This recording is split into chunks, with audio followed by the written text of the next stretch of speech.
Good morning, good afternoon, good evening. Welcome to today's morning ramble. And today I wanted to share something that when it came to me, it came with the title The Four Horsemen of the Mental Apocalypse.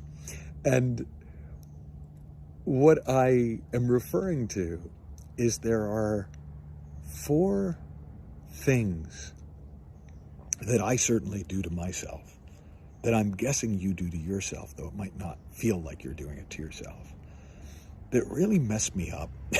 They really mess with my head, and chances are they mess with yours.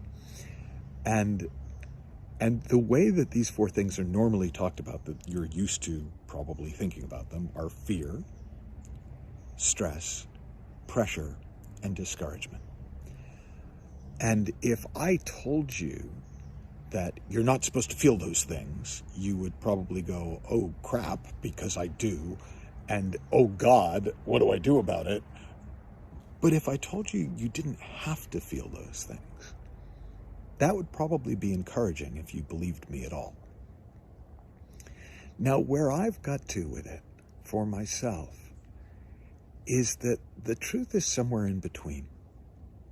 That the reason that we don't have to feel those things is that they're created within us by thought. And it has nothing to do with our circumstances. It has nothing to do with our past. It has nothing to do with our future, because we don't know what our future is. We just think we do.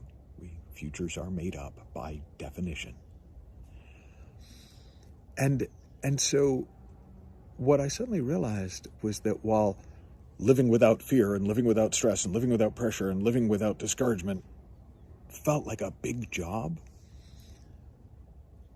not scaring myself so much, not stressing myself so much, not pressuring myself so much, and not discouraging myself so much, feel very within reach. And that's the simple shift that I wanted to kind of just share with you this morning, is what would it be like to not scare yourself? At least scare yourself less of the time. And maybe not scare yourself before you're trying to make a really big decision. Right? What would it be like to not stress yourself, to not continually run scenarios, scary scenarios? Mine around money, I've realized, is I call it predictive math. I do a lot of predictive math where I'll, things will seem to be going well financially, and I'll be like, okay, so if it goes like this, and then you add the 1 and carry the 6, and like, oh my God, that would be great. Or more often than not, it's like something doesn't go as expected, and it's like, oh, but if then this happened, and what if that fell through, and then if that happened, and then if that happened, and I can feel myself scaring myself. I can feel myself stressing myself.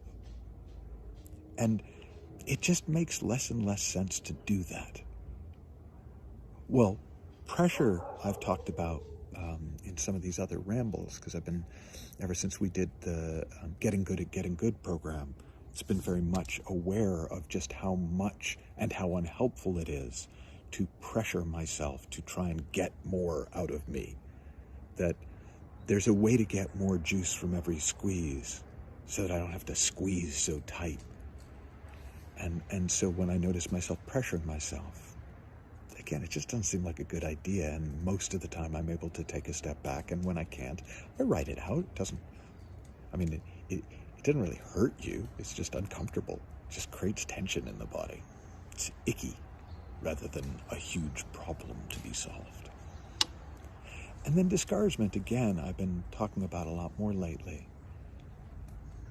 And I think it's one of the unsung horsemen, in that I think discouragement does more damage than maybe fear and stress and pressure, but fear and stress and pressure get all the PR.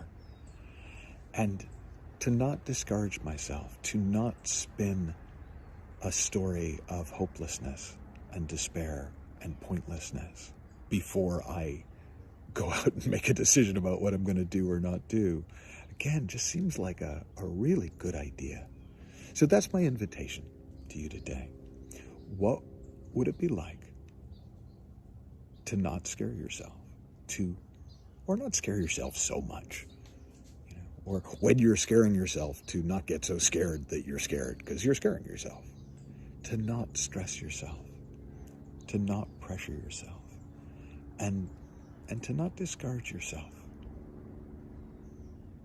And I don't think you got to replace them with anything else, because I think what you'll find is, at least what I'm finding is, that when I'm not scaring myself or stressing myself or pressuring myself or discouraging myself,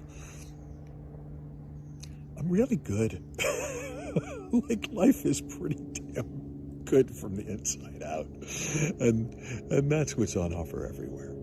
So if you have any thoughts and reflections, please share them in the comment section below. And until next time, have fun, learn heaps, and I'll talk with you soon.